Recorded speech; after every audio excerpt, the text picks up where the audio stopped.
Hello, good morning. Bali magtatanim tayo ngayon, direct sowing ng ating mga lettuce. So ang unang gagawin natin, syempre, pipigaan natin yung mga kukupit na binabad natin.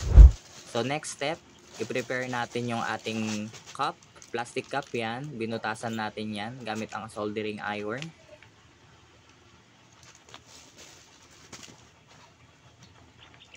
So lagyan lang po natin yan ng kukupit na pinigana. Then taktakin po natin para magkaroon ng laman yung ilalim. Mas madaling makasipsip ng tubig ang ating mga kukupit.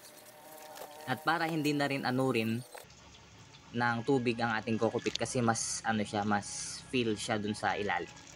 So next part po, i-prepare natin yung ating mga seeds.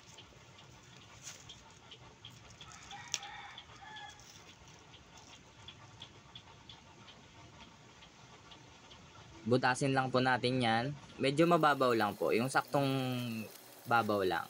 Para malagyan lang ng ating mga seeds niyan. Mga pelletized seeds.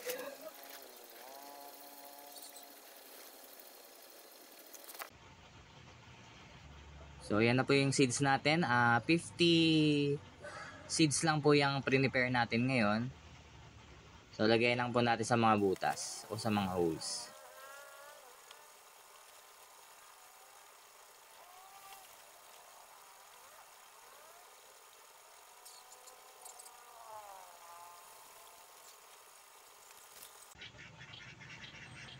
So after po nyan, kailangan natin siyang tubigan. So nalimutan natin yung ating pang spray or pang misting. So minano-mano na lang po natin tubigan yan.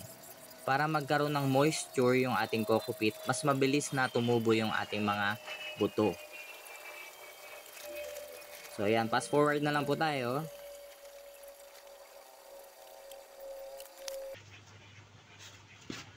After that po, prepare nyo po yung pantakip. Yan, takpan po natin at ilagay natin sa malilim na lugar or dark area.